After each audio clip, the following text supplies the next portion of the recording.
अर्जुन गांव के सबसे गरीब घर में जन्मा, बचपन से ही मेहनत का आदी। खेतों में मजदूरी, मवेशियों की देखभाल और अपने बूढ़े बाप की मदद, यही उसकी दुनिया थी।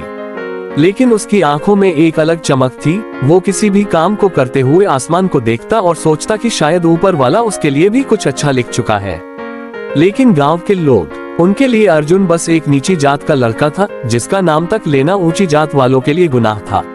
दूसरी तरफ थी सावी, गांव के ठाकुर साहब की बेटी। गोरी, नाजुक, लेकिन आंखों में ऐसी गहराई कि जिसे देखकर कोई भी अपना दिल हार जाए। सावी की जिंदगी में कभी किसी ने ना कहना सीखा ही नहीं था, लेकिन फिर भी उसके अंदर एक अजीब सा खालीपन था, जैसे वो सोने के पिंजरे में कैद हो। पहली मुलाकात बारिश के दिन। अर्जुन खेत में हल चला रहा था, तभी तेज बारिश के साथ बिजली गिरी और पास की मिट्टी धंस गई। सावी वहां अपने छोटे भाई के साथ गुजर रही थी। भाई फिसलकर पानी भरे गड्ढे में गिर गया। गांव वाले दूर से बस देख रहे थे, लेकिन अर्जुन ने बिना सोचे समझे पानी में छलांग लगा दी और बच्चे को बाहर खींच लाया। भीगते हुए, कांपते हुए उसकी नजरें पहली बार सावी से मिली। वो पल दोनों की दुनिया बदल गया। उस दिन के बाद सावी की आंखें अक्सर अर्जुन को ढूंढने लगी।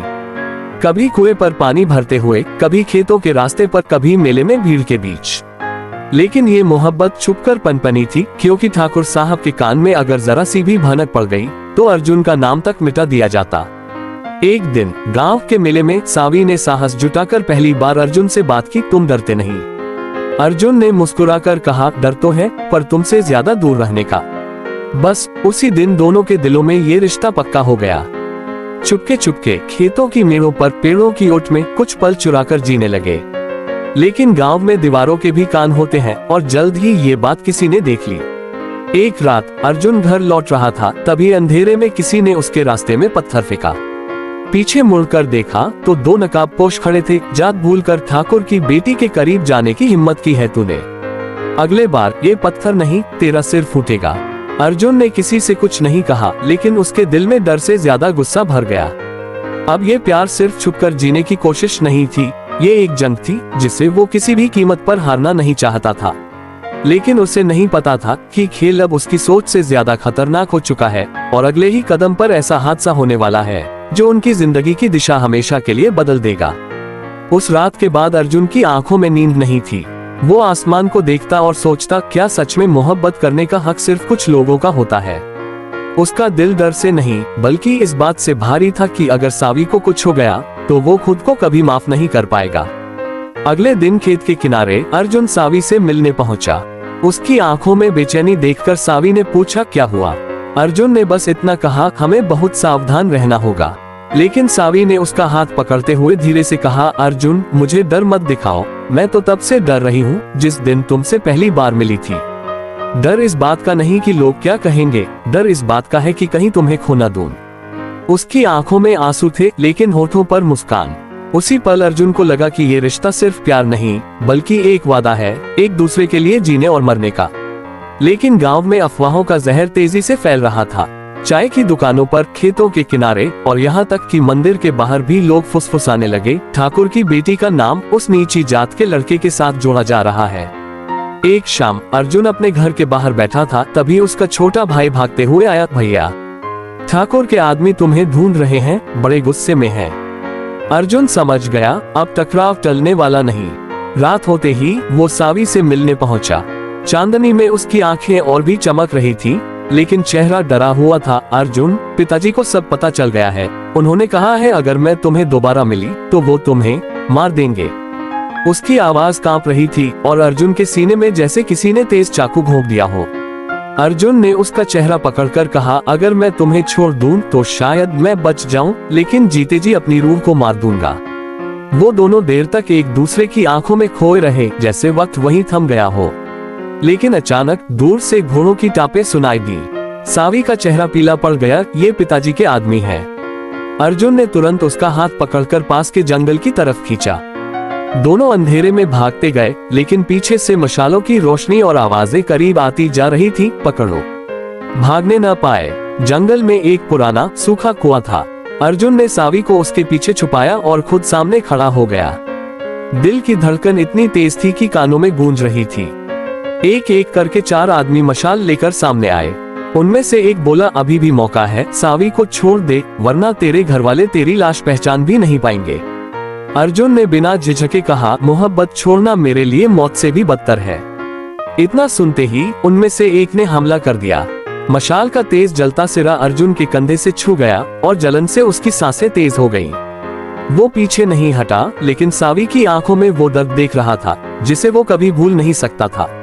तभी अचानक कुएं के पास की जमीन उसके पांव के नीचे धंसी और अंधेरे में एक ऐसी गिरावट शुरू हुई जिसने दोनों की जिंदगी हमेशा के लिए बदल दी।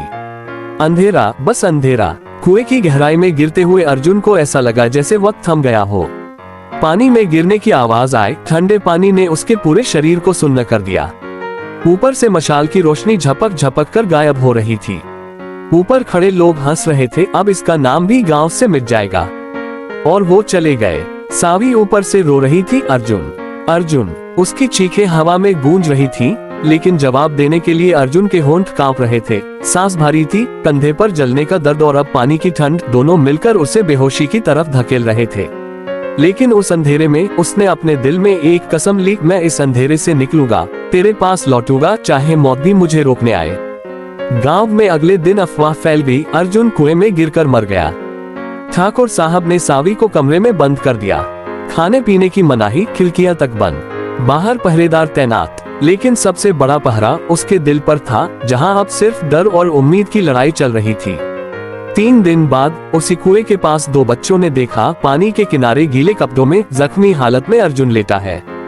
उसके होंठ फटे हुए, आंखों में कमजोरी, लेकिन दिल में वही आग। किसी तरह गांव के बाहर के एक बूढ़े मछुआरे ने उसे अपने झोपड़े में छुपा लिया। उधर ठाकुर साहब ने सावी की शादी पक्की कर दी, एक ऐसे आदमी से जो न सावी को जानता था न समझता, बस ऊंची जात का होने का घमंड रखता था। शादी की तारीख तय हो चुकी थी। अगले 7 दिन बाद अर्जुन को ये खबर मछुआरे से मिली। उसके जख्म अभी भरे भी नहीं थे, लेकिन वो उठ खड़ा हुआ। हर कदम पर दर्द, हर सांस पर जलन, लेकिन दिल में बस एक ही ख्याल, अगर इस बार मैं देर कर गया तो सावी हमेशा के लिए खो जाएगी। शादी से एक रात पहले तेज बारिश हो रही थी। गांव के रास्ते कीचड़ से भर चुके थे, लेकिन अर्जुन बिना परवाह किए बारिश में भीगते हुए ठाकुर साहब के हवेली तक पहुंचा। दरवाजे पर पहरेदार थे, लेकिन अंधेरे और बारिश के शोर में वो दीवार फांदकर भीतर चला गया। सावी अपने कमरे में रो रही थी। अचानक खिड़की पर एक हल्की दस्तक हुई। उसने पर्दा हटाया और वहां अर्जुन था, भीगा हुआ, जख्मी, लेकिन जिंदा। उसकी आंखों में वो पागलपन था जो प्यार के लिए सब कुछ दांव पर लगाने वालों में होता है। सावी ने खिड़की खोली, लेकिन उसी वक्त बाहर से किसी के कदमों की आवाज आए। अर्जुन ने फुसफुसाकर कहा, मेरे साथ चलो अभी। सावी कांपते हुए बोली, अगर पकड़े गए तो? अर्जुन ने उसकी आंखों में देखकर कहा, तो ये हमारी आखिरी रात होगी, लेकिन कम से कम आखिरी सांस हम साथ लेंगे। दोनों ने बाहर निकलने की कोशिश की, लेकिन तभी ठाकुर साहब कमरे में आ गए। उनकी आंखों में खून उतर आया था। तू जिंदा है। उन्होंने अर्जुन की तरफ देखा और फिर अपने आदमियों को इशारा किया, मार डालो इसे अभी। बारिश की आवाज, तलवारों की चमक और दिल की धड़कन सब एक साथ गूंज उठी। अर्जुन ने सावी का हाथ कसकर पकड़ा और खिड़की से कूद गया। दोनों कीचड़ में गिरते हुए दौड़ने लगे। पीछे मशाले, घोड़े और गुस्से की आग उनका पीछा कर रही थी। और फिर गांव की सीमा के पास एक गोली की आवाज आई। बारिश की बूंदों के बीच सावी की चीख गूंज उठी, अर्जुन।